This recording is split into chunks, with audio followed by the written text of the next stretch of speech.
It's Friday, TGIF. Thank God it's Friday. We're excited to be wrapping up the week here on Breakfast Central, and we thank you for joining us all through the week. And we do assure you that for the next 2 hours, we're going to be looking at some of the biggest stories. Very recently, it's the drama that has been stirred in the air by social media content creator, Very Dark Man, and the allegations that he has made. The EFCC has acted upon it, but today we'll be having someone joining us from Falana Chambers to explain exactly what is going on and let us know what the next steps are. My name is Olive Emodi. Thank you very much for joining us. And I am Okonjo-Iweala. Not just the EFCC, the National Assembly also has launched an investigation into the bribery allegations and, of course, you know, the whole scandal concerning the content creator and, well, you know, Bobrisky, as is popularly known. Of course, you know, and the complete mess that it is. But one thing that you can almost tell is that many Nigerians are not surprised, and it's one of the things that we will be talking about today. We would encourage that you also join the conversation. Simply call the phone numbers when they are active at 8 a.m. or simply tweet this morning at News Central TV and share your thoughts with us on any of the conversations that we're having. Thank you very much for joining us once again on a Friday morning. Just like I said, you know, not very many Nigerians are surprised. You know, none of this is surprising to, you know, anybody. And I think it's going to be very deceitful for anyone to have heard the revelations by, you know, that content creator and said to themselves, oh, this is shocking. You know, you mean he didn't, you know, spend time in prison? You mean EFCC was allegedly bribed to drop, you know, the charges of money laundering?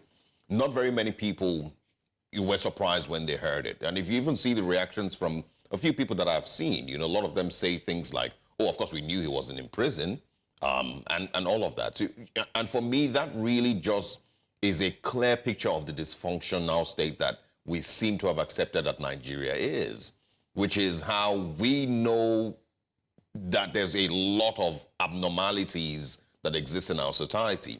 There's people who like Nigeria because of that, because they know that that is, you know, an easy way with which they can beat the system, and they would never actually, you know, have to, you know, obey, you know, Nigerian laws and regulations. So there's people who like Nigeria for that, but then there's people who have just accepted Nigeria, you know, being that way, that, well, that's the way that it is. And so when you even hear about a call for investigation by the National Assembly, the EFCC chairman asking that it be investigated, the Minister of Interior asking that it be investigated, the reactions are pretty much the same thing, that everybody just expects that this will go absolutely nowhere. Because if you look at, you know, the trajectory we're coming from, Nigeria's recent and past history, very many, even more damning things have happened that didn't see the light of day. I mean, it's a very, like you said, damning evidence, but we don't know what the true position is. I mean, at the end of the day, he who alleges must prove. He's made a number of allegations, and he must have some strong proof to it. But it's imperative that the SEC does carry out investigation. Now, whilst you are fighting the cause of Nigerians and trying to shine the light, it's important that one treads carefully, because now he most likely will have a defamation suit against him, from what it seems like, because they've asked him to withdraw, to retract and apologize, which he's refused. The role that, the way in which he has mentioned Femi Falana and Faustin the bad guy, and the inferences and insinuations that can be drawn from that statement is also something that will be looked at this morning when we'll have our guests join us. And it's also a reminder that, you know, we need to understand the dynamics of the law. I think one key aspect is, if as a lawyer, every lawyer knows that regardless of what the case is, even if you hear that someone has killed, someone has committed murder, it's important to know that everyone is entitled to representation, legal representation. That's foundational. You know, one thing we also understand is a lawyer can choose, regardless of what religious bias or, you know, sexual preference, to defend anyone that they want to defend in court. Absolutely. So, inferring in a way, you know, some have frowned upon the inference that Femi Falana is involved in this because he's a lawyer, regardless of what the case was or is against Bobrisky. Bobrisky is entitled to defense as enshrined in the Nigerian Constitution, that every person who is accused of a crime, you know, their right to fair hearing involves their right to legal counsel. So I do hope, you know, that we can have further conversation about this, and that this will be a learning curve, not just for him, but for every other Nigerian, in terms of, and I know that we all have the best interest of the country at heart. We're trying to push for a better Nigeria, trying to, you know, to open corruption where corruption lies, to shine the light where there is darkness. But we must do so not at the detriment of others. You know, we must be very careful not to blur those lines. I agree, you know, but what we're seeing here is, you know, that every now and then when the chase for clout, the clout chasing generally blinds you, you know, from seeing things logically. Clout chasing, once again, you know, would blur your vision, you know, as a, you know, a social commentator, you know, or whatever, you know, personality that you are, from being able to be logical with your analysis sometimes. And that's maybe what we're seeing play out here. But of course, you know, we'll see how the Femi Falana and family, and of course, you know, every other person involved would take the legal steps, you know, if they will take, you know, surrounding this. You know, and very interesting points that you've also made as well, you know, but for me, I think the key points are the fact, you know, that everybody listened to this, you know, story and the allegations that were made, and many Nigerians didn't receive this story with shock. A lot of them already kind of just imagined that, oh yeah, you know, that's very likely true, that a person can be sentenced to prison and wouldn't spend a day in prison. Or a person can be, you know, charged with a crime and have those crimes dropped, you know, because this is the abnormality that seemingly, you know, becomes normal in the Nigeria that we live. And so, again, when you hear of, you know, calls for an investigation and committees being set up and the likes, a lot of people don't have faith in it, because we have accepted Nigeria as that society, and that seemingly dysfunctional society where these type of things happen and you don't expect that there would be, you know, any difference, you know, in the near future. Fisayo Soyombo, you know, who has been reacting to this, I read through his thread, also reacting to the Minister of Interior calling for an investigation, and he made something pretty clear, that a couple of years ago, he carried out an independent investigation into the corruption in the Nigerian correctional service, in prison system. He got himself arrested, got himself sent to prison, spent about a week or so, or more than a week in prison, you know, just so that he can, of course, you know, carry out his investigation. The former Minister of Interior, Ralph Aregbesola, under President Buhari's time, made bold statements that there will be investigations and, you know, whatnot. Fisayo Soyombo says nobody called him, nobody sent him an email, nobody reached out to him until date. 5 years after, there's still no result of any investigation into his investigative work that he did. Pretty much the same thing, you know, with the customs and the allegations, you know, about them conniving with, you know, with smugglers. To bring in arms. Till date. Yeah. Still no investigation, still no questions asked. Everyone just moved on.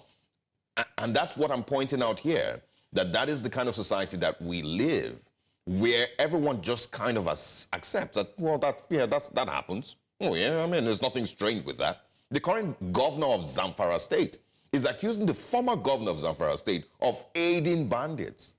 Today is Friday. Nigeria is just going to go on like it's nothing, like it's not a big deal. You know, the government in Nigeria today will just move on like it's nothing. You know, there's no big story there. Okay, whatever. And that, for me, is the key point in all of these conversations. Right. There's nothing shocking. So at the end of the day, I think the summary of what it is that there needs to be an end to this case, that the EFCC does have a number of questions to answer. If, you know, they have said that the EFCC and the correctional, you know, the Nigerian Correctional Services have questions to answer regarding the likelihood of him evading prison service. So I think that there are a number of gray areas that need some form of clarity, especially because right now our law enforcement agents are in the spotlight. They've been in the spotlight for the wrong reasons, unfortunately, with Yahaya Bello being top of the list. And, you know, the way that this matter turns out might, in a sense, influence how Nigerians feel about how the law enforcement agents carry out their duty. I know that one of the sentiments I've seen shared across board is, oh, how EFCC is very quick to arrest Yahoo boys or fraudsters or young, the way they interpret it is young boys trying to make a living. Let's be clear about it. There's nothing that is legal about trying to make a living from defrauding other people. So let's not try to normalize one bad with another bad. But that's all that we have for now. We'll bring you our top stories, and after that, we'll bring you breakfast headlines. Minister's scorecard amid reshuffle talks. We started the conversation yesterday, and the conversation continues even today. reps to probe bribery allegations against EFCC and CS, and that's regarding the whole drama. And we have Fearless in October. Group declares October 1st National Day of Survival. It seems the protest continues. Federal government unveils activities for independence celebration. We will see what that would look like. We reviewed the newspaper front pages. Our analyst joins us and we open the phone lines as well. All these and more on Breakfast Central, but now let's bring you breakfast headlines.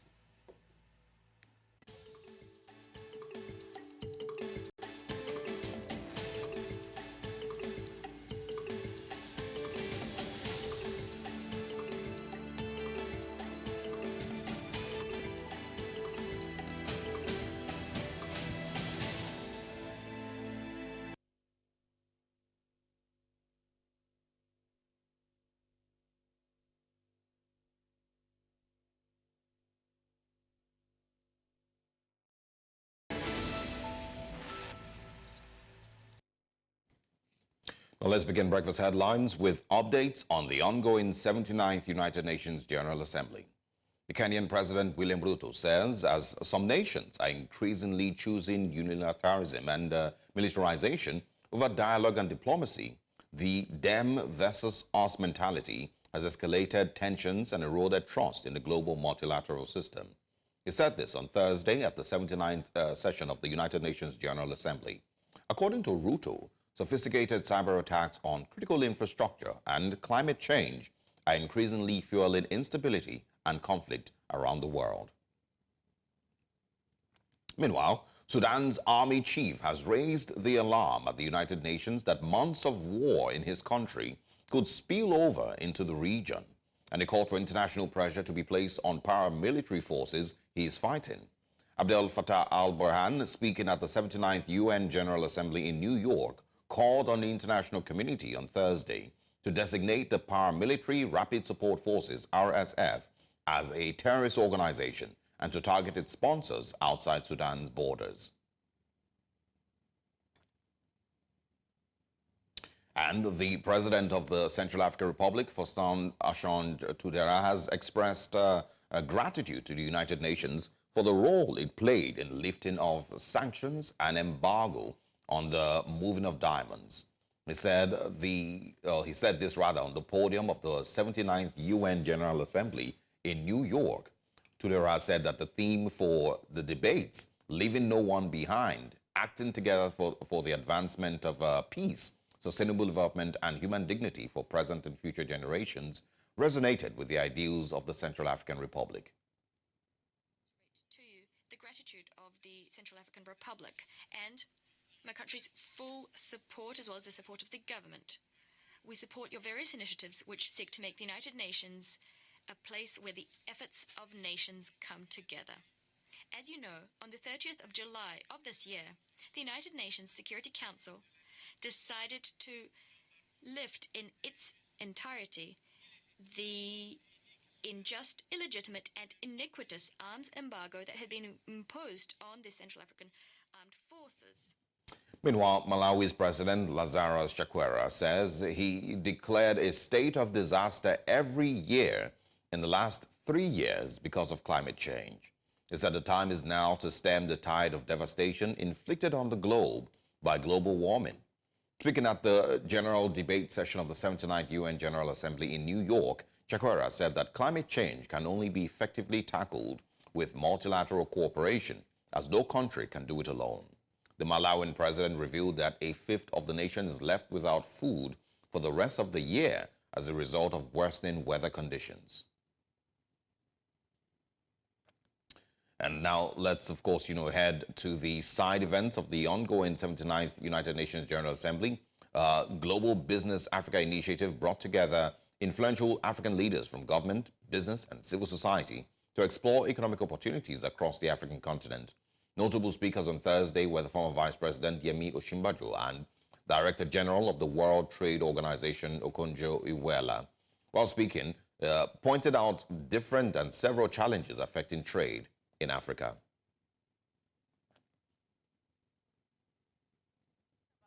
Having one passport. So for business people at least, so that they could move quickly and freely, I don't think we've arrived there.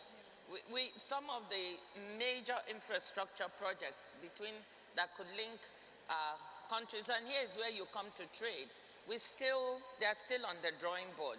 And the one thing I will always continue to say, the cost of doing trade on the continent is too high. It's like adding another tariff onto goods of over 300%. With that, it's very difficult to compete. And we can bring some of those costs down by digitizing some of our trading processes, implementing the trade facilitation agreement of the World Trade Organization. We've shown that countries that implemented it have seen their trade costs come down dramatically. But the average implementation worldwide is 70-something%, but for our continent it's 40-something. Okay, so why don't our countries implement that and help to bring the costs of trade down? And that's all on Breakfast Headlines. Let's now move back to Breakfast Central and, of course, get into our top stories. I am Okonjo-Iweala.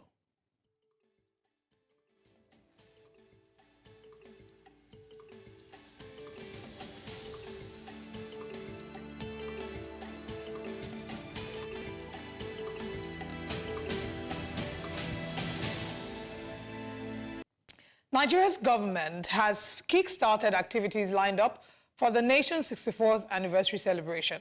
The secretary to the federal government, in company with several cabinet members and ministers, urged citizens to celebrate the day, saying much has been achieved in the last 64 years. Amadine Uyi brings us more in this report. It was a briefing to kickstart the commencement of Nigeria's 64th independence celebration. In attendance were senior government officials, cabinet members, amongst others. The 64th independence anniversary calls for a combination of critical actions on our part as citizens and collectively as a nation. These actions include a reflection on our past and a determination to raise the banner of hope, progress, peace, unity, and development.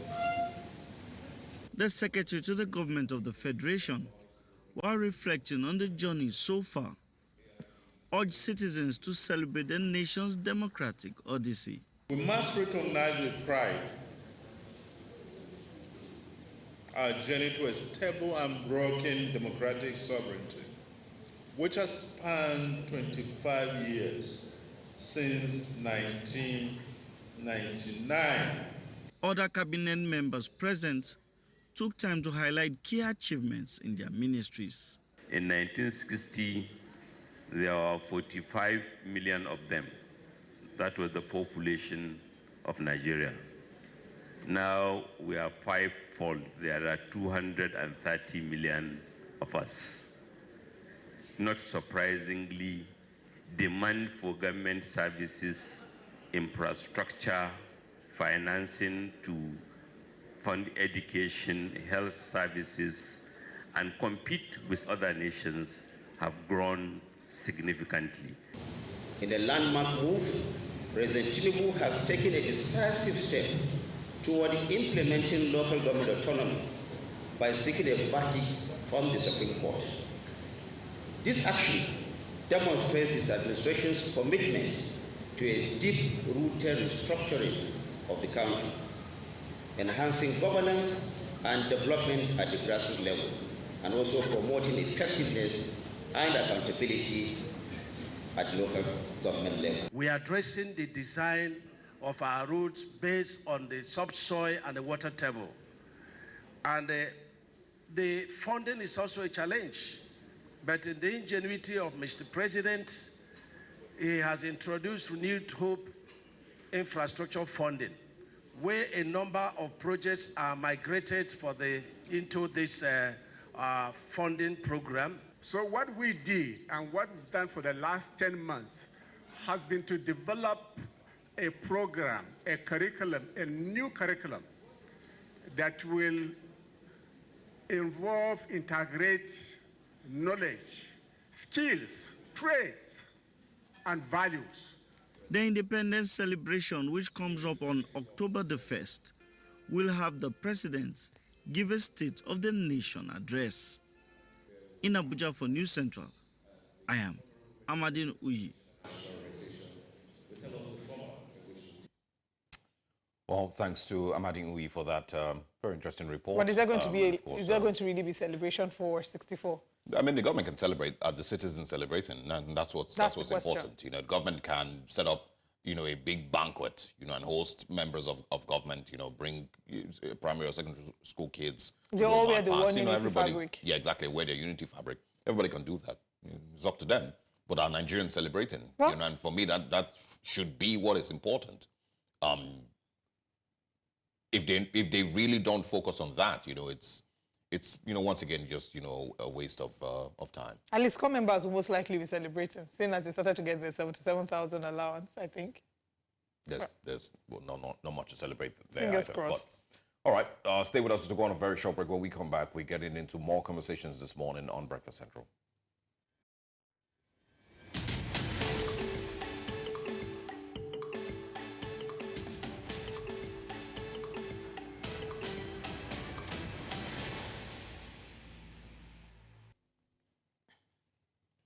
The House of Representatives has passed a resolution to investigate bribery allegations against the Economic and Financial Crimes Commission, EFCC, and the Nigerian Correctional Service, NCS, following claims by social media influencer Martins Ose, also known as Very Dark Man, against both organizations.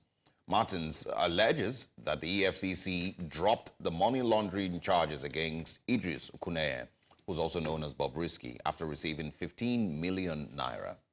Additionally, Ose claimed that Bob Risky was lodged outside the Nigerian Correctional Service despite being convicted for abuse and defacing the naira. However, the federal government has now suspended some senior officers of the Nigerian Correctional Service due to the bribery allegations. The Civil Defense Correctional, Fire and Immigration Services Board stated that the suspension allows for further investigation into the allegations, ensuring transparency by making the outcome public upon conclusion. This morning, we're joined by legal practitioner Adedotun Ajulo. Good morning. Thank you very much for joining us.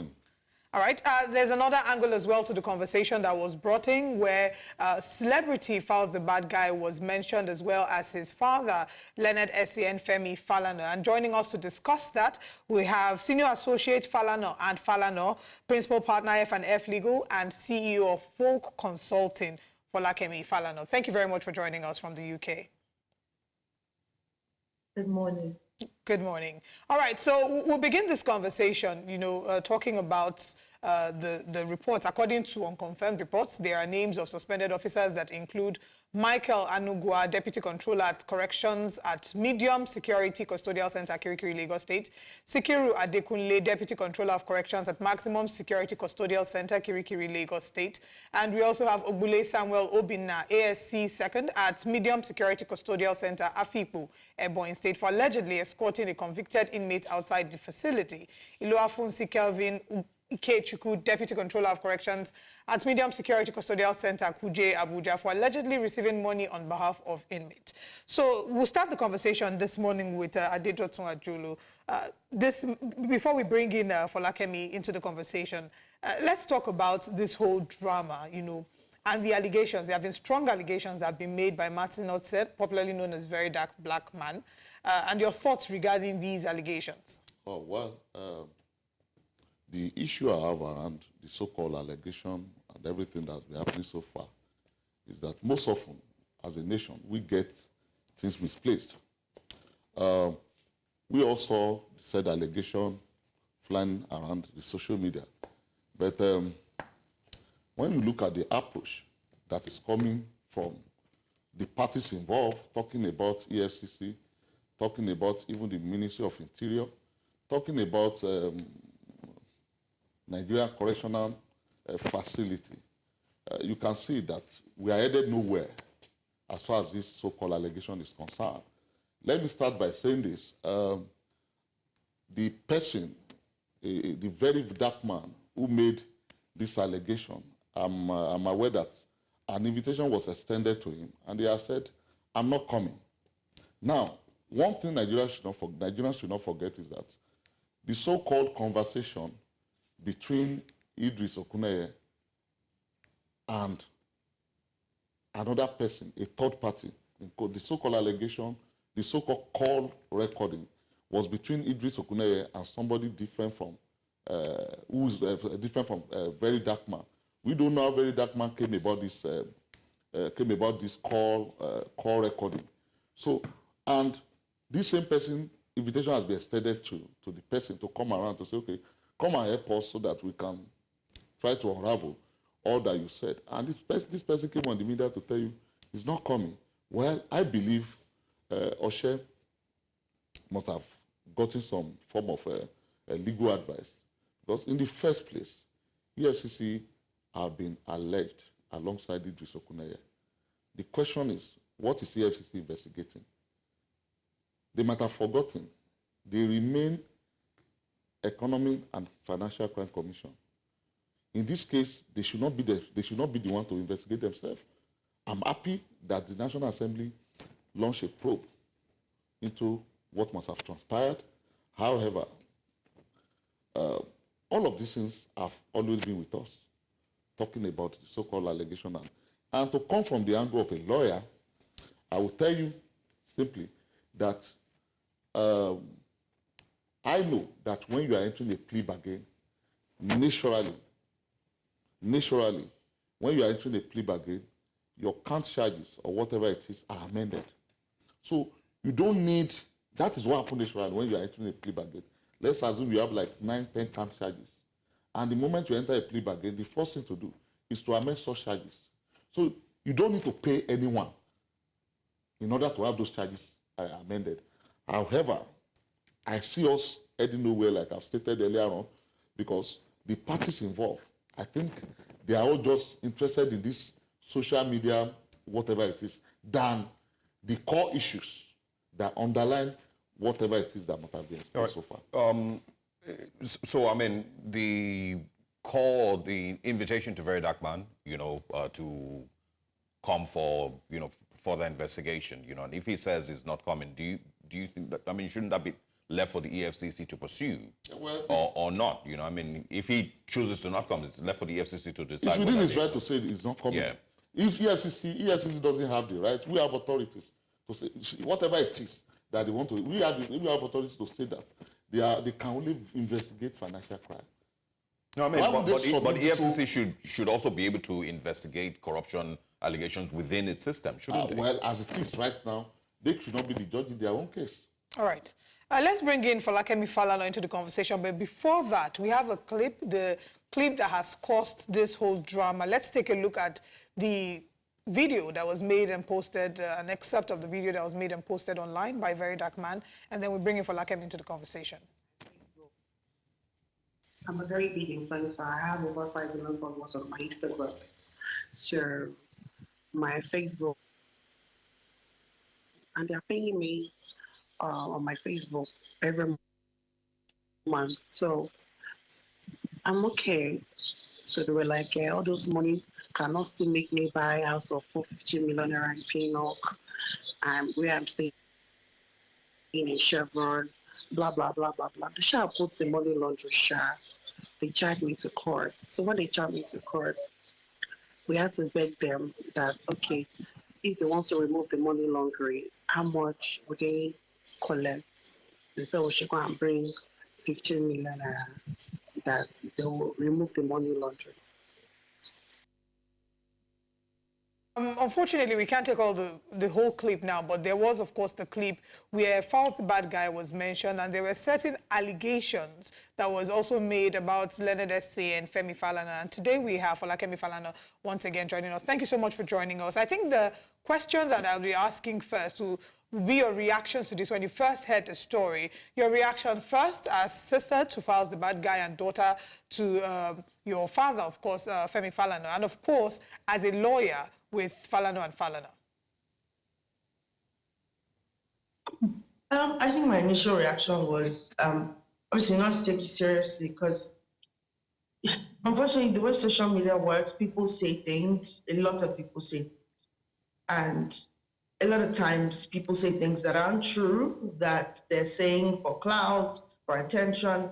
And so I was like, nobody's going to believe this. But then, you know, because also this very dark man fellow he's always, you know, notoriously saying things, sometimes true, sometimes not. So I was like, I think people know this guy is notorious. I don't think anybody's really going to believe this, you know. But, you know, the more it played out, the more bizarre it got. And, you know, people saying all sorts of just outlandish, crazy things. And, you know, the questions that I had for people, it's not rocket science, right? This person claiming that, first of all, what was on the voice note that Very Dark Man was playing and what he was saying and insinuating are different things. Because the supposed audio recording that obviously was illegally obtained, by the way, you know, Bobrisky obviously asking this person for money, saying that, oh, I need so and so amount of money because I've been told that, you know, the only way to get out of this ruckus is to get a presidential pardon. Before I go on, I need to state categorically that you don't need to pay any presidential pardon. Pardons can be applied for. You don't even have to be a lawyer to apply for a pardon. By the way, anybody can apply to the president for a pardon. It's not something you need to pay money for. But we know because, again, Bobrisky released a list of people he called to ask for money. So we know that he called several people to ask for money. You know, he told them he told some people he needed money to stay in a more, the VIP portion of the prison. Obviously, he's telling this person on the, you know, recording that, oh, I need the money to pay the Ministry of Justice so that my case can be fast-tracked to get my presidential pardon. So now, to go from that to what Very Dark Man was saying, which is that, oh, the money that was paid was to Femi Falana, and that Fowles was the one who helped Bobrisky speak to Femi Falana and ask for that money for the presidential pardon. We're now talking about completely different scenarios here. And then he takes it as far as saying that, oh, are Fowles and Bobrisky involved? Are they lovers? We're just veering completely off track. Now back to the recording. You know, if we're saying, we're looking at what was on that recording, there's an allegation that, you know, EFCC took money to reduce your charge. Then there's the allegation that you were going to pay somebody in the Ministry of Justice to make sure that your application for the presidential pardon is fast-tracked. And then we're now talking about what Very Dark Man said, which is that, oh, Fowles reached out to Bobrisky, helped him organize this and this and that. It's a whole mess, a lot of allegations, and when you're, you know, throwing around these kind of allegations, you have to have evidence. And I would think any reasonable person, knowing that there are laws against defamation, before coming on the internet to say, oh, this person said this and this and this, or did this, or fast-tracked this, or helped this person achieve this, before saying all that, I would believe that you would have hard proof or evidence before you do something like that. But of course, not everybody thinks things through before they do them right. So now, I mean, as you know, both Fowles and, you know, my dad have come out to say, first, my dad has said, I never spoke to Bobrisky. I have never spoken to Bobrisky. I barely know who Bobrisky is. You know, I just know that he's some social media personality that you people are talking about. I have no idea who Bobrisky is. I never spoke to him. Nobody, you know, spoke to him on my behalf, not by proxy, not directly, no communication with this guy. Secondly, Fowles said, I heard from Bobrisky, but it was to ask for 3 million naira from me to be placed in the VIP section of prison. I had no idea that Bobrisky was trying to pay for a presidential pardon. He never discussed that with me. So you see that where, the issues are completely different. And so we're now in defamation territory because we heard the portions of the voice notes that Very Dark Man played. And what he said, two different things. All right, let's Why quickly... are you defaming people? All right, we have a video. I'm hoping that we have the correct one this time. Let's quickly take a look at what was said in that video, and we'll come back to the conversation regarding Folarin Falana, a.k.a. Falz the Bad Guy, and your father, Femi Falana. I had to call Elele again because there's nobody for me to call. Elele gave me 2 million, the balance of 2 million. So now I'm supposed to come out in what's it called? Ending of July next month. Okay. 29th. Bad guy. His father is a son. So first reached out to me. His father spoke to me. His father said we can apply for pardon.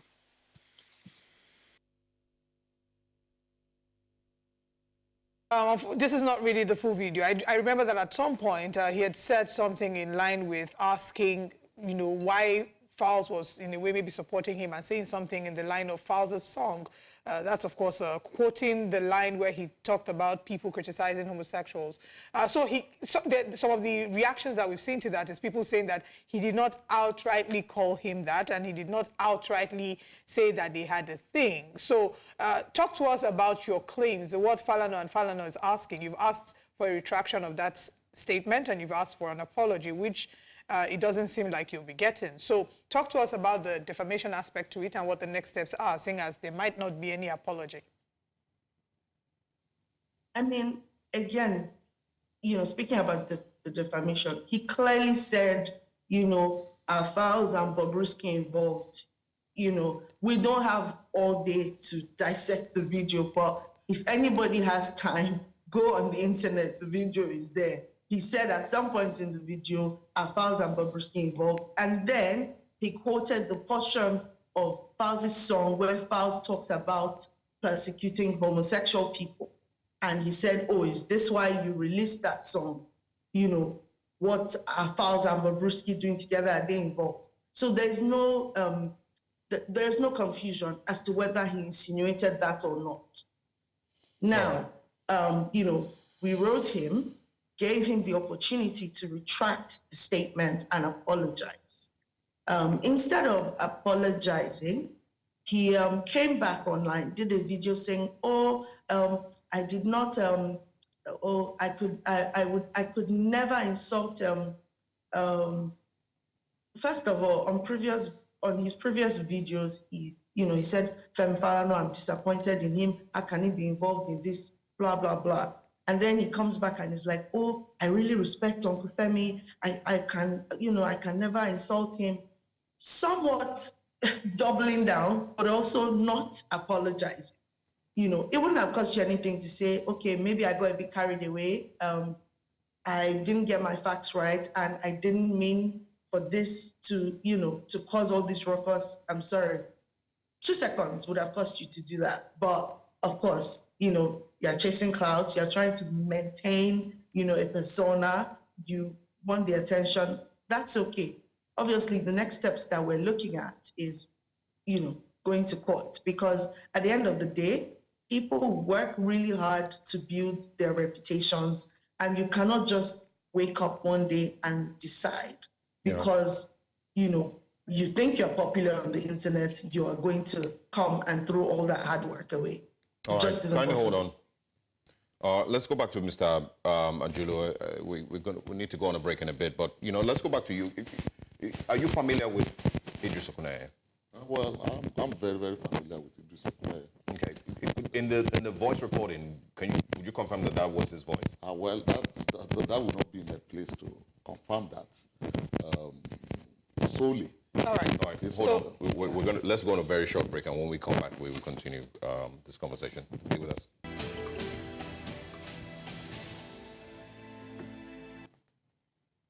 We're still joined this morning by Adedotun Ajulo and Falakemi Falana, and of course, discussing the current big conversation in Nigeria, the allegations of bribery and corruption with the EFCC, the Nigerian Correction Service, and of course, allegations that have been made by content creator Martins Ose involving Idris Okuneye, also known as Bobrisky.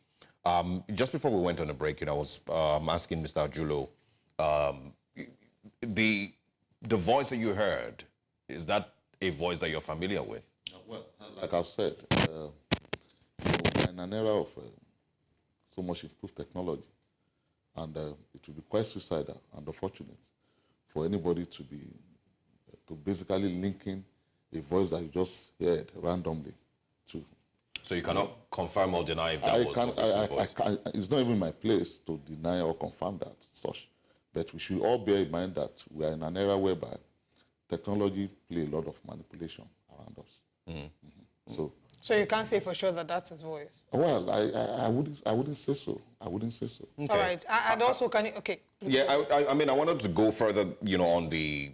You made statements earlier about, a plea bargain. Was there an actual plea bargain between EFCC and Idris Okuneye? Yes, there was. What did that amount to? We all read that Idris Okuneye pleaded guilty. So what precedes pleading guilty is what we call plea bargain. Yeah, but he pleaded guilty to abuse of the naira. Yes, but before we got to that point, he was arraigned on the issue of money laundering and the rest. Yes. You see, the interesting side of this is law. When you are pleading guilty or when you are making a plea bargain, what we naturally do, maybe not as a matter of law, but as a matter of practice, that I know in Nigeria, is that if you are coming up to say, okay, I'm pleading guilty, and I want to enter into a plea bargain, and let's say the count of charges or offenses against you are like 10, the first thing, the institution, talking maybe police, EFCC, whatever prosecuting institution, the first thing they do is to look at the charge and see how they amend the charge. And most often, if you have like 10 offenses slated in the face of the charge, it can be reduced to 2, simply because we have come out to say, yes, I'm ready to plead guilty. So in order to create that soft landing for whoever the accused might be, it flows naturally. Yeah, but the expectation normally, when you get into a plea bargain is either because you have decided to cooperate with authorities or you've decided, that you need to do whatever you need to do to reduce your sentence. But his sentence wasn't reduced. He was still given a 6-month, the issue of sentence is largely on discretion of the court. So that is not what we want to even go into for the purpose of this discussion. You see, everybody, even lawyers, we were all surprised, we were all amazed, like the sentence, having pleaded guilty, having entered a plea bargain, having said he was going to cooperate with the system, the commission, even the judiciary. So, but like I said, you see, there are things that are left at the discretion of judges. Right. Just immediately after, not too long after Bobrisky was arraigned and convicted, we had the case of another so-called celebrity, another popular Bama or whatever, and you saw what happened. So issues that relate to sentence or sentences, so to say, they are largely a matter of discretion. All right, so now... the judges. I'm sorry, Oli, but can you confirm that he was or was not in prison for those 6 months? You see, that's the area I want to go into. We play so much in this country. I saw all through yesterday the fact that the Minister of Interior got some persons suspended. That's what we are celebrating. You see, one thing I can confirm to you is it is very, very, very difficult for somebody to be convicted and not to be in prison facility. There is a fact. Difficult but not impossible. It's almost impossible. But not. And I can tell you, it's so simple to cross-check. There are entries. You see, what we should not forget is the complex personality of the man involved here. Talking about personality of Bobrisky, there is a clash. Someone who is believed to have done surgery, who we know naturally to be a man, but subsequently his conduct has been that of a woman, and you could see from the appearance and the rest of it looking like that of a woman. Now, placing that person in the prison, if it's a system that works, naturally, the personality of Bobrisky is not somebody that should be placed in the general cell. Yeah, but we've also not confirmed. This is a totally different conversation. We've Yes. not confirmed that he did any surgery. That is left to him. And But- he registered in court as a male. As a male. Yes. So I mean, you don't expect that he will be put in any other prison than the male prison. You see, we are not being fair to Nigerian Correctional Center. I'm very sorry to say it. And the fact that we are all pretending as if we don't know what goes on there. Let me tell you the truth today. I'm saying this before the before the camera. Let me tell you the truth today. If there are no facility in the prison that reduces, if there are no facility, a better facility in the prison, a kind of private facility, every week in this country will be having to deal with jailbreaks. Because the understanding of our system is that when you are talking about prison facility, correctional facility, is where you go to be dehumanized. Okay. And that is not the purpose all over the world. So I'm saying, we are all aware. Everyone, members of Fred, they are aware in this country that in our prison today, you have categories and classes of facilities. No. All right. Categories and classes of cells. But I want us to still go back to the initial Yes. question. The question is, did Bobrisky go to prison or not? For as it is, he was in prison. There are entries. No, you know him personally, so we're asking you, in your capacity as someone who knows him. I will personally, not, you did see, he go to prison? on the issue of knowing him, I will not want us to deal based on that. Let us look at it with what is presented thus far to us on the internet and the media. Well, we're seeing conflicting reports, is why we're hoping that you can help us with some clarity. No, I may not be able to, I'm not in that position, like I've said earlier on. I'm not in that position to clear all of this. But I'm telling you, you see, we knew when he was taken into prison. Entries were made. We knew when he came out of prison. Bobrisky is a popular person that, while in prison, persons visited him in prison. Did you visit him in prison? I did not.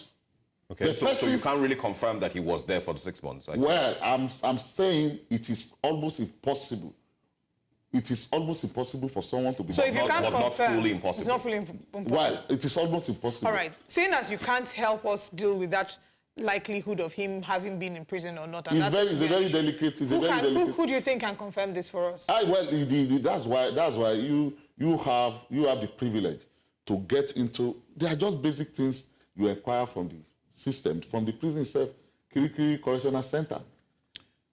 There are basic it's not there. just for clarity. Yes. It's not just Martins Ose that is making his allegations. If you've also seen Radio Guard, some other content creator, also put out voice notes alleging, that was, of course, was his interaction with Bobrisky once again, showing pictures, Bobrisky also saying that he's very okay, he's very fine, obviously, maybe not, We are in in prison. an era of social media. Okay. We are in an era of so much going on the internet to catch. You think that is fake as well? You see, these things are very, very simple, and they are very, very direct. There are basic things you need to do to just cross-check all of that. Anybody can come up with any video. Okay, why are these persons not coming up to cooperate with the law enforcement agencies in trying to establish? You see, an allegation has been made, and it remains an allegation. True. Nothing more. And I'm saying, it is not even the FCC that has to investigate whatever it is that Oshe must have come up with. We have the police to do that. So, but unfortunately, they are even calling on the said very dark man, and he's saying, I'm not even going to cooperate. So he has made an allegation. That allegation needs to be investigated. And you don't need a Bobrisky to investigate this allegation. Because Bobrisky himself is the person alleged alongside the FCC and Correctional Center. So the central person to whatever it is needs to be investigated here. Are those persons that are alleged that they spoke with Bobrisky? Hold that thought. They had a video with All us. right. Hold that thought. We're going on a very quick break, and when we come back, we'll be wrapping up the conversation. Stay with us. Welcome back. As we wrap up the conversation, we still have Folakemi Falana joining us. And a lot has been said this morning, Folakemi, and we'd like to know what your final thoughts are. I mean, you've said that this is obviously like a case of defamation. The number of people who have made certain statements regarding what should have been done, what shouldn't have been done. You know, so many people who have become lawyers in this day and age because of this situation. But what would you say your final thoughts regarding this story are? I mean, there's so many questions here. Neither you nor myself nor Mr. Dotun sitting with you in the studio can confirm whether or not Bobrisky was in prison. But I mean, if people visited him in prison, and if the corrections officers have records of him actually being in prison, serving his time, have we, considered the possibility that this is just one of those cases of people, saying things for clout, lying for clout? I'm almost certain that all the things he said on that call, assuming, again, we can't even, verify whether, that phone call happened or didn't happen, right? Because we weren't there. Yeah, but he's not even denying the phone call. That's the interesting thing. He's not even denying the phone call. Well, apparently he had released a statement saying that that wasn't him on the call. And I think he eventually took this down, but I did see a screenshot of him saying that was not him on the call. But even if it was him on the call, he was on that call to ask for money. 1. 2, we know how these characters, especially these social media characters, we know how some of them can be. They say things that are not true. They say things because they are trying to, get a certain response from you. They say things because they want you to do something for them. He was obviously, trying to paint a picture of, these people are helping me with this, so give me this amount of money. He published a whole list of the people that he got money from when he was in prison, because he was calling, I bet you that he probably did not call less than 100 people. He was calling people, and I spoke to a few people who said, oh yeah, he called me, said he needed money, legal assistance, this, help to maintain himself in prison, that, and some people sent him money. So I'm sure he was on that call to get money. And I'm sure some of the things that were said on that call, I know for a fact that some of the stuff said on that call are just not true. For example, at no point did Faust speak to his father about Bobrisky or a pardon. It just didn't happen. Yeah, so but we also Folakemi, one of the things that was a little confusing was, who initiated the call? Was it Faust or Folarin rather who initiated the call, or was it, Idris Okuneye? No, Bobrisky reached out to Faust saying that I would like to speak to you. I need help. Okay. And he assumed he needed legal assistance or something, So he said, okay, how can I help you? Like, what's going on? I think he called, Bobrisky then called, because he must have sent a message saying, oh, please, I need to talk to you. I'm trying to reach you or whatever. And then Bobrisky called him and he said, oh, please, I'm trying to raise money so that I can stay in a more conducive part of the prison. Right. And just to, finally clarify, even though we recognize that everyone is entitled to legal representation, in this case, you're confirming that your father, Femi Falana, was not in any way representing Bobrisky. Not him, not Faust, not Falana. None of us were ever briefed on Bobrisky's matter. Okay. Thank you so much for joining us. Senior Associate Falana and Principal Partner, F&F Legal, and CEO of Folk Consulting in the UK. Thank you very much, Folakemi Falana, for joining us on the show this morning. Thank you for having me. All right, and also to Adedu Touadera, thank you also for stopping by and for joining us this morning. Great to see you. All right. We, of course, will continue more conversations this morning on Breakfast Central. Stay with us.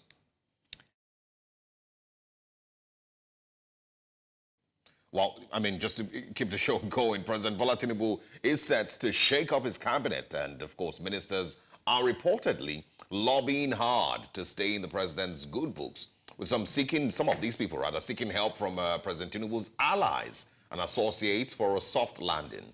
The cabinet shakeup is expected to be based on ministers' performance, with President Tinubu demanding scorecards from all his 45 ministers. The special advisor to the president on information and strategy, Bayo Onanuga, while addressing pressmen at the State House on Wednesday, noted that there was no timeline to when the president would reshuffle his cabinet, stating that it could be on or before or even after the 1st of October. Now, joining us is former Presidential Campaign Council spokesperson Umar Sani, who joins us to discuss and x-ray these important issues. Good morning, and thanks for joining us, Mr. Sani. Good morning. How are you? Very well. Quickly, let's talk about the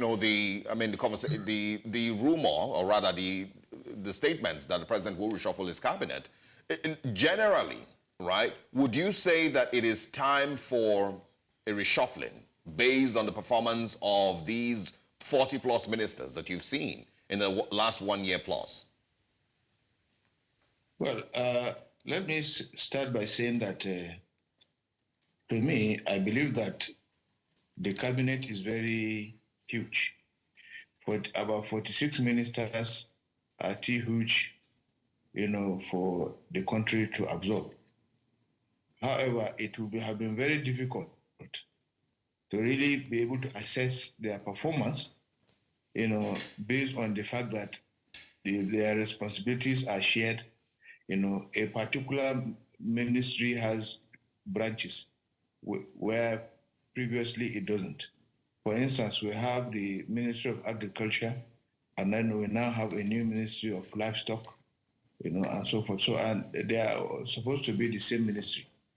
So if you want to assess them, the person who started as Minister of Agriculture, and then the person now who is taking over livestock, perhaps the other person's major performance was hinged on that livestock.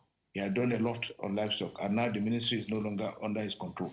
So how do you now, assess his performance? So, secondly, I think the ministers came a little bit late, and so you can't even say that they have actually stayed that much for government to be able to, really assess them and say, okay, this man is performing and this man is not performing. They've been there for about a year. Isn't that enough time? Yes. No, a year is insufficient for somebody to carry out a well-defined program. So what would you say is a fair enough time for for this review to be carried out for the ministers? I think they should have been allowed to have served for at least 2 years. That within that period, one can say without any fear of equivocation that they have really either they have underperformed, they have performed, or they have creditably performed beyond expectation. But as it is now, these ministers have also ministers of state, performing almost similar or the same function. So really assessing them will be a very difficult task. And some of them will even try to outshine the other minister and not give him sufficient, opportunity to perform. So that the general public or the Mr. President will be able to know whether they actually performed, to expectation or not. So it's really very, the time frame is too short. Yeah. But it doesn't stop him. It doesn't stop the president from reshuffling his cabinet if he is not satisfied that where he's heading to is not where he is going, and that the ministers are not taking him in that direction. Yeah, right. I mean, since he's decided to do it, before your preferred 2-year time frame, Would you expect that these ministers simply just be, well, with the word reshuffled, or would you expect that they be replaced? I mean, majority of them that the president might see to be non-performing. Well, the term cabinet reshufflement is generally used, to mean even removal, because it means some people will be, substituted. Some people will be moved from one ministry to the another. Some of them will, be perhaps possibly be demoted from minister to minister of state, and so forth. And so, whatever terminology is used, it is that the issue is some people have to go. Some people have to go because he has already said they should give a scorecard on them. Just like former President Eradua did, who said he set up a monitoring and evaluation committee on the ministers, and the evaluation committee normally submits report on every minister. And so within a time frame, he was able to know the performance of every minister. So if he is doing the same thing and then he has a scorecard for them, then he should be able to know those who will go and those who will not go. And then if those who he will retain and those maybe who will have to stay for political purpose. All right. And if you agree that some ministers have to go, yes, I recall that you mentioned earlier that 2 years is too short a time or 1 year is too short a time to analyze the performance of these ministers. But I mean, if this reshuffling has to be done, then it has to be done. And like you've said, some people will have to go. Off the top of your head, or from what you've seen so far, are there ministers that you think haven't yet performed? And are there the ones who you think easily stand out for you?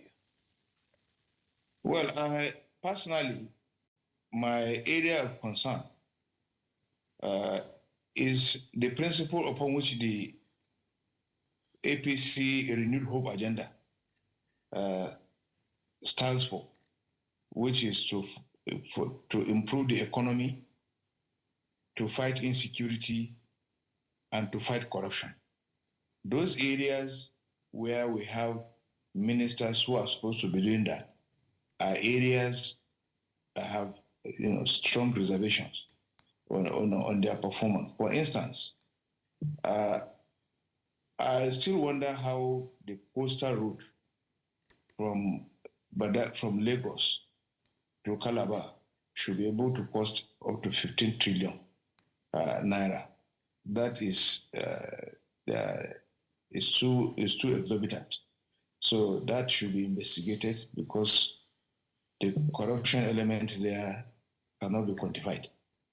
Again, when it comes to insecurity, the two ministers are from the north. Perhaps they have been put there because Badaru and Matole, they have been put there because of the terrorism and banditry in the north.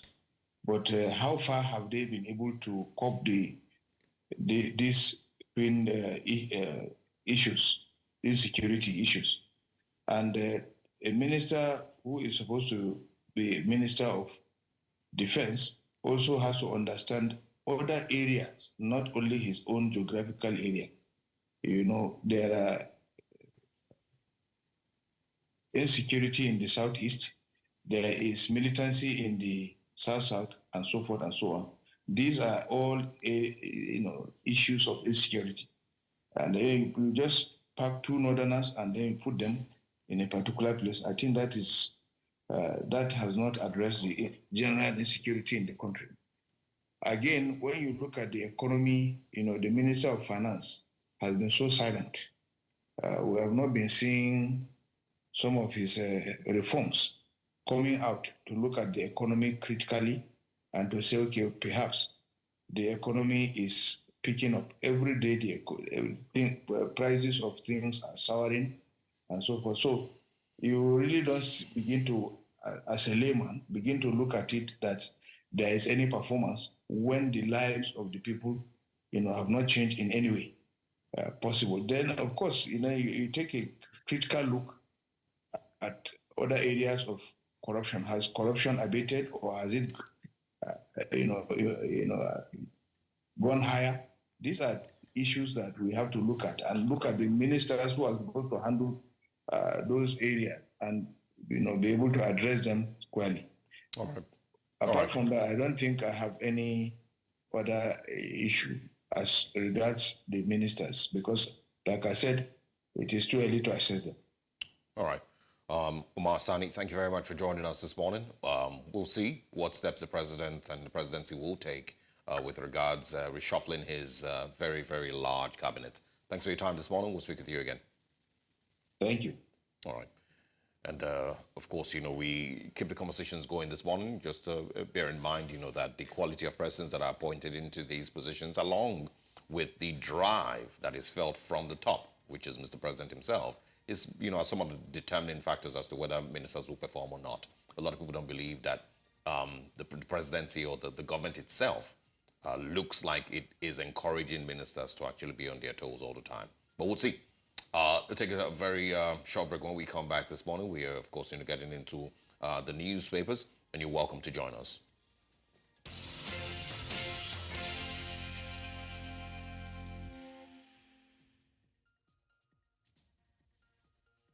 We begin this morning on the Punch newspapers. It says here, 70,000 naira minimum wage. Federal government begins payment. Salaries rise to 4 trillion naira. 1,236,824 federal workers to get 334 billion naira monthly. NLC, TUC, Lord Federal Government. 21 children killed in Kenyan school fire. That's sad. Yes, sad story.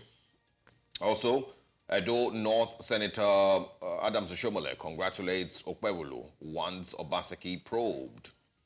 Why my admin suspended Emir Sanusi, says former President Goodluck Jonathan. And also, oil companies owe government over $6 billion, Nate saying. Federal government probing bandit sponsors, says Defense Headquarters. Bear in mind that the current governor of Zamfara State is accusing the former governor of Zamfara, Bello Matawale, of allegedly aiding bandits in his state. So the Defense Headquarters, I hope that it spreads its probe to those allegations. Chakwera hails death sentence for 5 Offa bank robbers. Afenifere demands restructuring as Senate OK Southwest Development Commission. Those are the stories on the Punch this morning. All right, let's move away from the Punch newspaper to the next one. The next paper this morning is the Daily Trust. Flood displaces 82 communities in Niger. We used canoes to evacuate our families. This is not good. Situation worrisome, according to Council Chair. 19 local government areas affected this year, according to SEMA DG. 4 local government areas cut off in Borno. 50 Almajiri out-of-school children roaming, 50 million Almajiri out-of-school children roaming Nigeria's streets, according to federal government. Cholera kills 11 in Ebonyi. Tour operators suspend registration for 2025 Hajj. Offer bank robbers to die by hanging after 6-year trial. That was one of the big stories yesterday. Federal government suspends prison officers over Bobrisky allegations. Hardship, Tinubu orders low-key 64th independence celebration. Jonathan counters Emir Sanusi, says Nigeria did not lose $49.8 billion under his watch. That's all on the Daily Trust. I think we have one more paper this morning. All right. All right. That's all that we can take this morning. We, of course, are joined this morning by Owadea Hime, who's the head strategy and public affairs, Nairametrics, to x-ray these stories. Good morning, Mr. Hime. Good morning, everyone in the studio. Great to be here.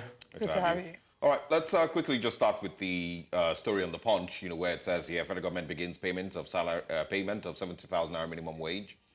Salaries rise to 4 trillion naira. Quick reactions to that, and as it currently stands, do you think that the government, can maintain that? And of course, let's also include state governments.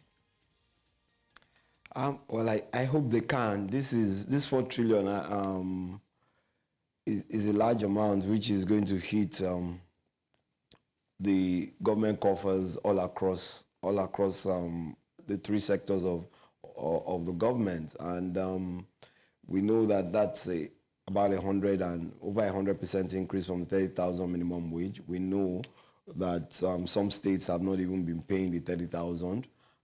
States owe salaries, some for months, some are even still owing for over a year. So are we going to be able to meet this? These are additional costs to the cost of governance that everyone is complaining about, just on the government side. But let's also remember that the private sector, both organized and what you call the informal sector, some of those who are big in that area, would also have to adhere to the minimum wage of 70,000. Can they afford that?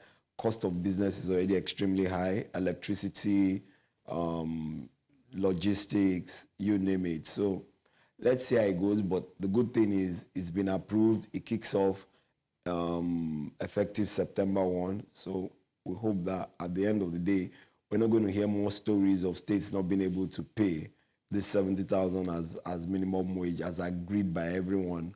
But let's also remember that this agreement was, according to the NLC, based on the fact that petrol prices are not going to go up, but we've seen about a 50% increase in petrol prices over the last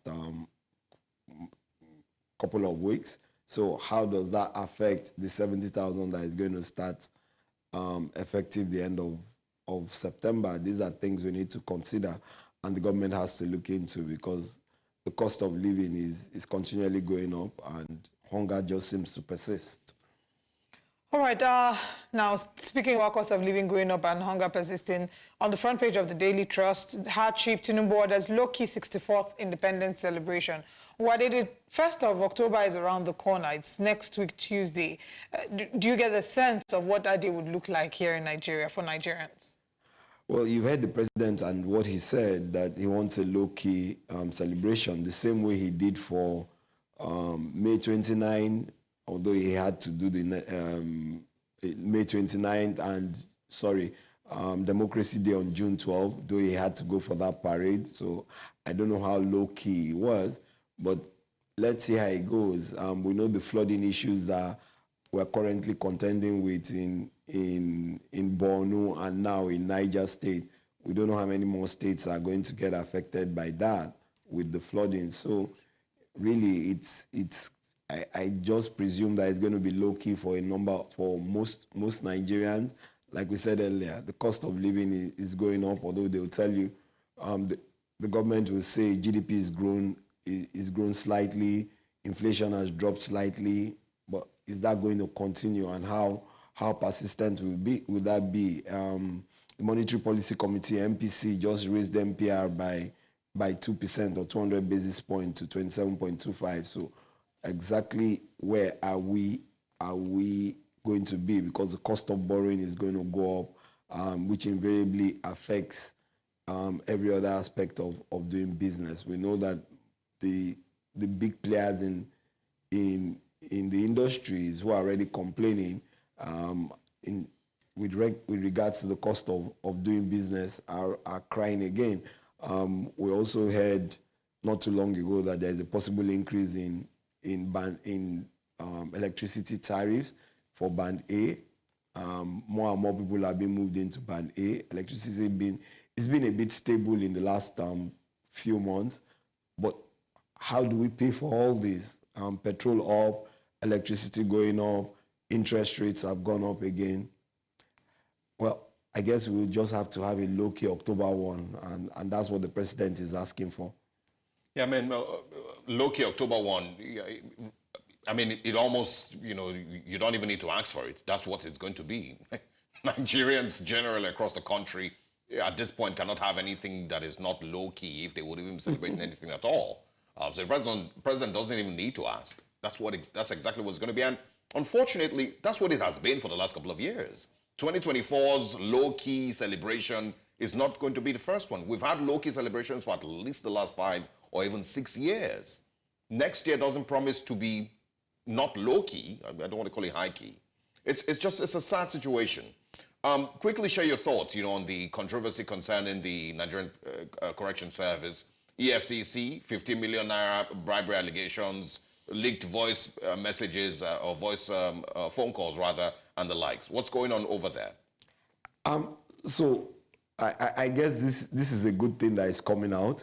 What I really don't understand is the National Assembly saying they are going to probe that.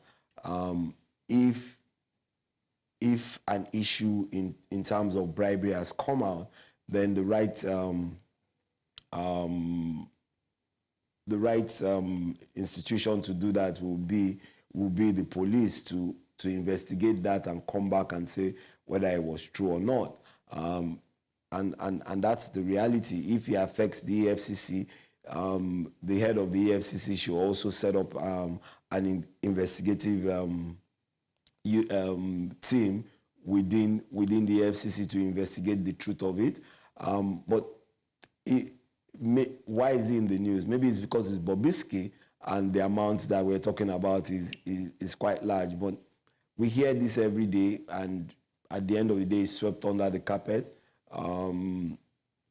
We heard of the issue just early in this administration, humanitarian affairs. Nobody has heard anything after that. Oh, they're going to investigate it. And this is almost a year after.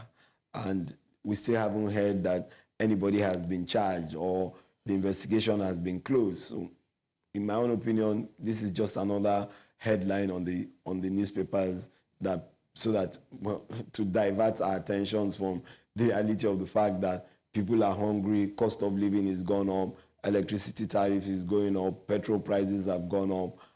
FX is still not stable for an import dependent country. It's been hovering between 1,580 and 1,650, both within the official and parallel markets. And are people able to plan? Like I said earlier, MPC just came out. Interest rates to borrow to banks is now 27.25%, meaning that give or take, minimum the banks are going to be adding at least 2% into that. So interest rates might be hitting 30% for you who wants to do business, and 30% and the overheads that you have to incur in terms of the other things I've spoken about, power, logistics, which is fuel, and so on. So really, in my opinion, I think it's just another diversionary news.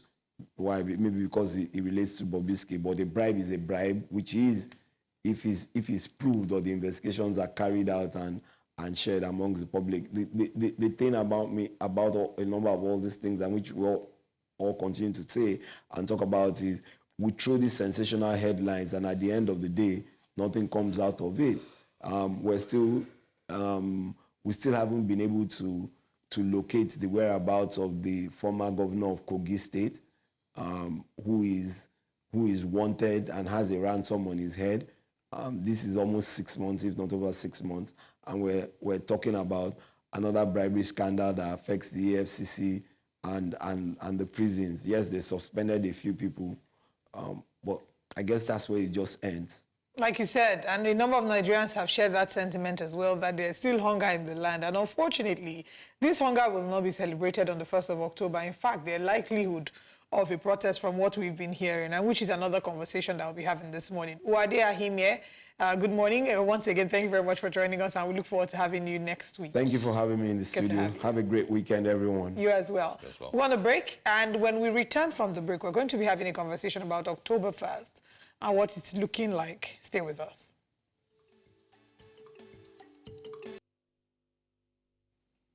Organizers of the End Bad Governance protest have asked the Lagos State Police Command to provide security for peaceful protesters during the upcoming October 1st, 2024 protest.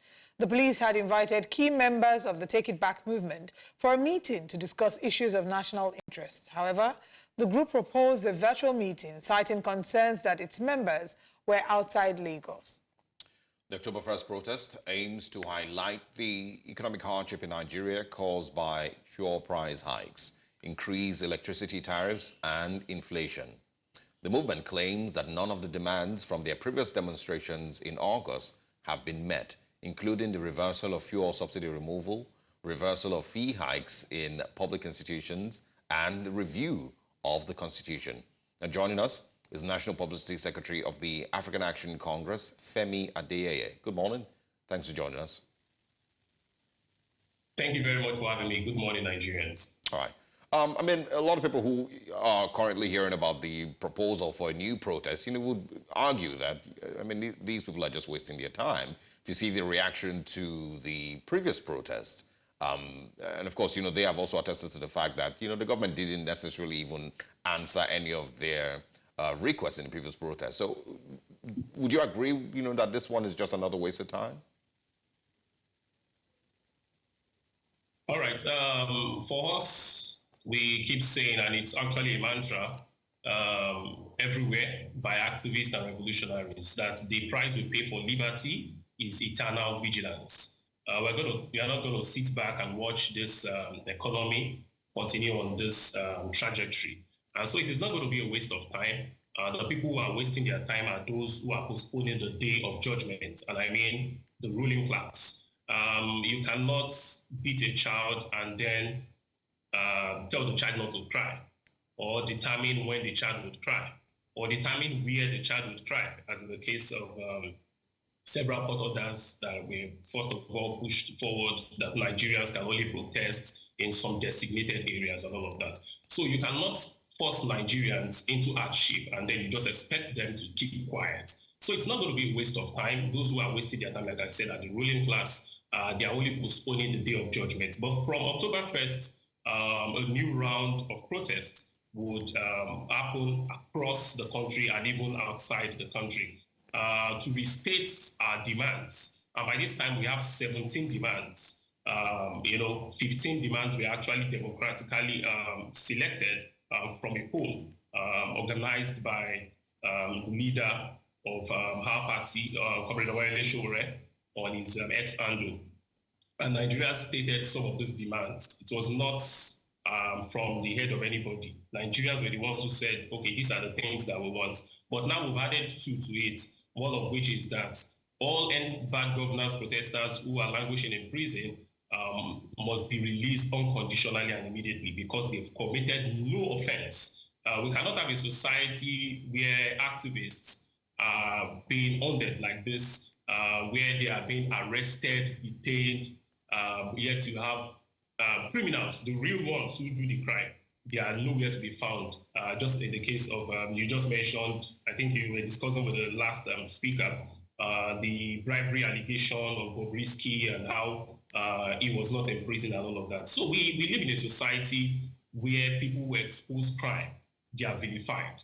But the real criminals are the friends of the ruling class. So that is not the kind of society we want as a party. That is not the society we want as a movement. That is not the kind of society Nigerians wish for themselves. And that is why the Fearless in October protest is a very important social action that everyone should be part of, including people in the media. Don't you worry about what this Fearless in October might eventually turn out into, especially judging from the End Bad Governance protest, how it turned out, and how a number of them now have the court to face and strong charges leveled against them?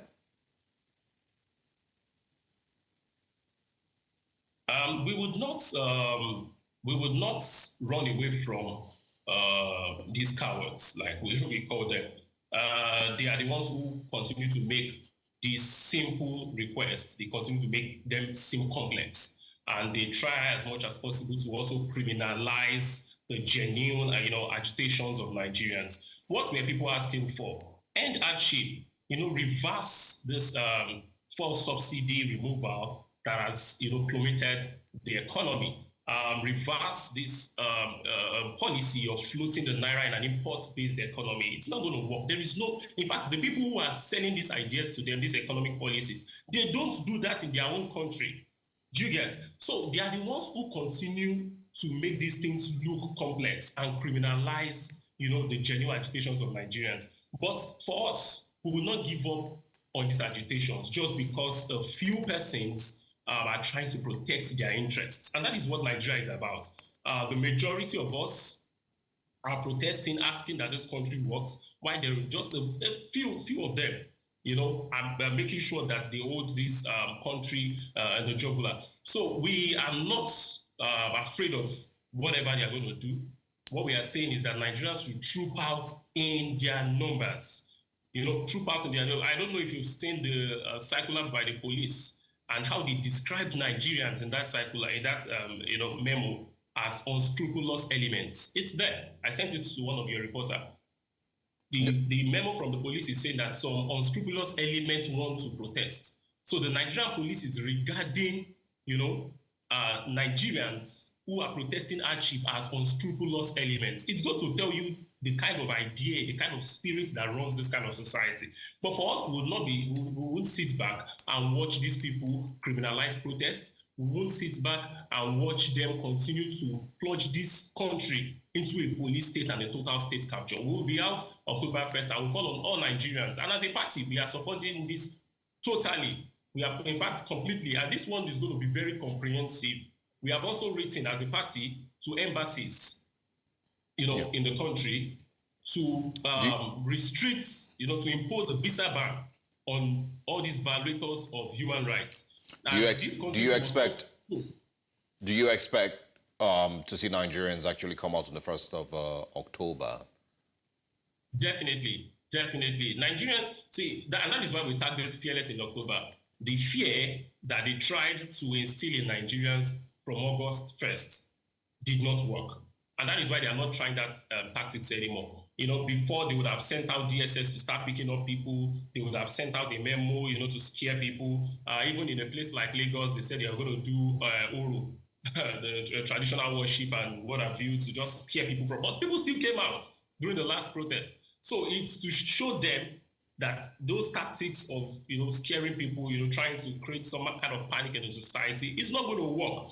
Hunger does not understand all of these scare tactics. And how long is this protest going to last? Is it going to be just for one day? And do you really have confidence in the fact that the protest will give you the desired results?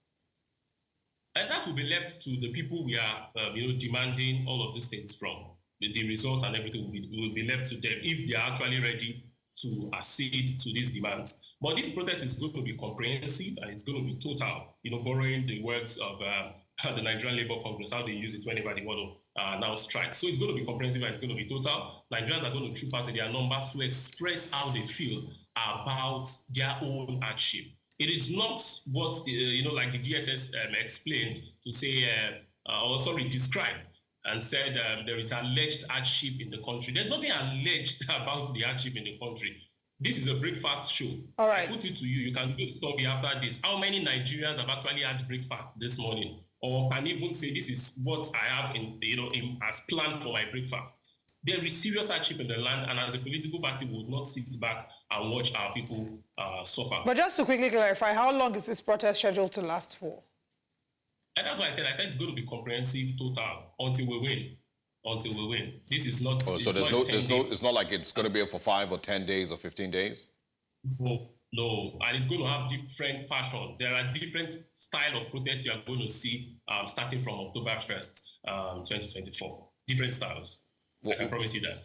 Okay, I mean, there's always fears that the protest will be hijacked by, other elements. Exactly. What's your reaction to that? And, how do you plan to manage that? Even if, yes, it should be the police that should ensure that, that doesn't happen. But do you have those worries as well? No, we do not worry about that because these people you call miscreants, you call hoodlums, are actually Nigerians. These adjectives are only used by those who want to push the narrative that they are anti-people. They are not. They condemn hoodlums when it has to do with protests. But these hoodlums are their political talks during elections. They are their friends. Do you understand? So what we are saying is that everybody must come out at this time to express how they feel. You see, Nigerians are at that point where people are now losing jobs. Because people cannot spend as much as, I was talking to a friend yesterday, and he said he spends as much as 7,000 naira to earn 3,000 naira per day. That is the situation where we found ourselves. So anytime you hear about this hijack, it is the narrative of the security apparatus that work with the ruling class. That is what they say. But if it were to be a rally to praise the government, there will be no fear about hijack. Any hijack you've seen that has happened in this country was actually orchestrated by the political class. All right. We saw what happened during elections. We saw how DSS officers were moving around with political thugs in SUVs. We saw that of Lagos State too. Hoodlums, thugs were put in air-conditioned buses. We are ferried down to protest grounds. So they are the ones who do all of these things, and not the people. Those people you call thugs are actually the people who should be out there protesting the more. All right. This is also a not to be used by political. All right, Femi Adeyeye, thank you very much for joining us, National Publicity Secretary of the African Action Congress. We count down to the 1st of October and see how things unfold. Thank you very much. Have a good weekend. You're welcome. All right. Thank you. And as we wrap up the show, I'd like to say thank you to everyone who has joined us on the show and give a very, very special shout out to Pastor Mildred Kingsley Okonkwo, who celebrates her birthday. Thank you very much for being such a blessing. This is where we draw the curtains. We'll continue conversations after today. Of course, after this morning, we'll be back again tomorrow, but not us. The weekend team will be here for Breakfast Extra, so tune in to continue the conversations that we have started. I am Olive Emodi. And I am Osaogi Ogbon. See you next week. Bye-bye.